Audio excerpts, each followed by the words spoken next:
আসসালামু আলাইকুম। Hey guys, আমি সোহেল। তো ইমেজ থেকে ভেক্টর এই কথাটা অনেকের পরিচিত, মানে অনেকে জানেন যে কিভাবে ইমেজ থেকে ভেক্টর তৈরি করতে হয়। এবার সিম্পল ব্যাপার, এটা হয়তো কি একটা টেকনিকের মাধ্যমে এক ক্লিকেই করা যায়। আবার একটা ইমেজকে ধরেন উপরে আবার ডিজাইন করতে হয়, যেরকম ধরেন যদি বলে যে এই লোগোটাকে ভেক্টর তৈরি করতে, এটা ভেক্টর অনেকভাবে তৈরি করা যাবে। মানে এই লোগোটা দেখে দেখে যেইভাবে আপনি ডিজাইন করেন, টুল ব্যবহার করে ডিজাইন করবেন, এইভাবে করা যায় ভেক্টর। তাছাড়া আপনি কি করতে পারেন, এটাকে একটা ক্লিকের মাধ্যমে এই লোগোটাকেই পিছনে সাদা ব্যাকগ্রাউন্ডটা ফালাই দিয়া এটা একটা ভেক্টর হয়ে যাবে, এরকমও করা যায়। ঠিক আছে, তো এইটা ইমেজকে দেখাবো খুব সহজ এবং দ্রুত কিভাবে এরকম ধরনের লোগো বা আইকন, যে কোনো সিম্বলকে কিভাবে এক ক্লিকের মাধ্যমে ভেক্টর করা যায়। এটা অনেকে জানেন, অনেকে জানেন না। যারা জানেন না তাদের জন্যই এই ভিডিওটা। তো চলুন আমরা এখন অ্যাডোবি ইলাস্ট্রেটর চলে যাব। ওকে, আমরা অ্যাডোবি ইলাস্ট্রেটর চলে আসছি। তো এখন আমরা এখান থেকে নিউ নিউ একটা ডকুমেন্ট নেব, 2000 বাই 2000 পিক্সেল বা যে কোনো একটা নিতে পারেন, সমস্যা নাই। আর এই ইমেজ টু ভেক্টর এইগুলা কাজ করে, মানে এরকম ছোট ছোট কাজ করে অনেক মানুষ ইনকাম করতেছে fibre, freelancer, Upwork, market place থেকে। ফাইবার এরকম কাজ অনেক আছে, অনেক গিগ আছে যে ইমেজ টু ভেক্টর, শুধু ইমেজকে ভেক্টরে তৈরি করে অনেক টাকা ইনকাম করতেছে। আপনাকে ক্লায়েন্ট বা আপনার নিজের কাজে যেই ইমেজটাকে আপনি ভেক্টর করতে চান, সেই ইমেজটা অ্যাডোবি ইলাস্ট্রেটরে নিয়ে যাবেন। এখানে আমার 5টার মতো ইমেজ আছে, আমি 5টা করে দেখাবো না, যে কোনো একটা বা 2টা দেখাই।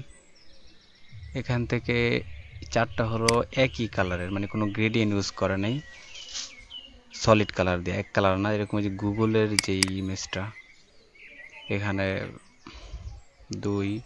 4টা কালার ব্যবহার করা হয়েছে, 4টা কালার। আবার এইদিকে 2টা কালার ব্যবহার করা হয়েছে। আর এই লাস্টে এটা হচ্ছে গ্রেডিয়েন্ট। তো আমি যে টেকনিকটা দেখাবো, এই টেকনিকে গ্রেডিয়েন্টটা মানে কাজ হবে না। গ্রেডিয়েন্ট যদি কোনো কালার থাকে, সেই গ্রেডিয়েন্ট থাকবে না। এখান থেকে 2টা কালার থেকে যে কোনো একটা কালার মানে সলিড কালার হয়ে যাবে। এটা একটু লাইট, এটা একটু ডিপ।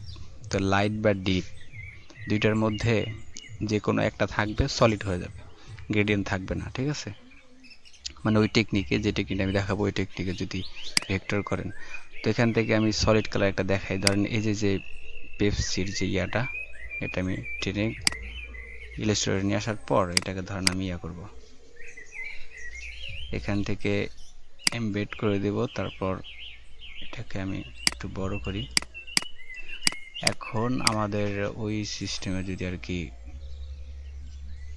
ভেক্টর করা হয়, তাহলে এটাকে ধরে তারপর উইন্ডো থেকে ইমেজ ট্রেস, তারপর এখান থেকে প্রিভিউ চেক করলেই দেখবেন এখানে ব্ল্যাক হয়ে গেছে। এখন এটা ভেক্টর হয় নাই। তার আপনারা তারপরে যে উপরে যে দেখেন অটো কালার, এটাকে ক্লিক করবেন। তারপর এখান থেকে এক্সপান্ড করে দিবেন। এখন এটা কিন্তু ভেক্টর হয়ে গেছে। ঠিক আছে, ভেক্টর হয়ে গেছে, কিন্তু পিছনের ব্যাকগ্রাউন্ডে কিন্তু আছে। এখান থেকে আনগ্রুপ করে এই ব্যাকগ্রাউন্ডটা ডিলিট করে দিলেই এটা ভেক্টর হয়ে গেছে। 2টা ধরে আবার গ্রুপ, একটা ভেক্টর। তো এখানে আপনার সহজে ভেক্টর করা গেল। তাছাড়া ভেক্টর করা যাবে হুবহু এরকম ইমেজ থেকে দেখে দেখে আবার ডিজাইন করলেই ভেক্টর হয়, এটাও করা যায়। কিন্তু শর্টকাটে কীভাবে ভেক্টর করা যায় সেটা দেখাইলাম। সলিড কালারকে এটা ডিলিট করে দিলাম। তো এখন যদি আবার গ্রেডিয়েন্টটা একটু দেখাই,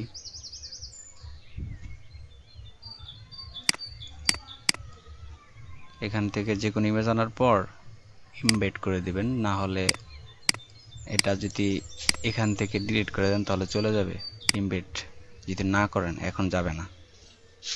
এটাকে ধরে উইন্ডো এখানে আছে, তারপর আমি আবার দেখাইতেছি, উইন্ডো দিয়া তারপর হচ্ছে ইমেজ ট্রেস, ওই উইন্ডোতে যায় ইমেজ ট্রেসে ক্লিক করলেই ওইটা চলে যাবে বা আসবে। এই যে চলে আসছে এই প্যানেলটা, ইমেজ ট্রেসের প্যানেল। তো এখানে আবার প্রিভিউ চেক, ব্ল্যাক হয়ে গেছে।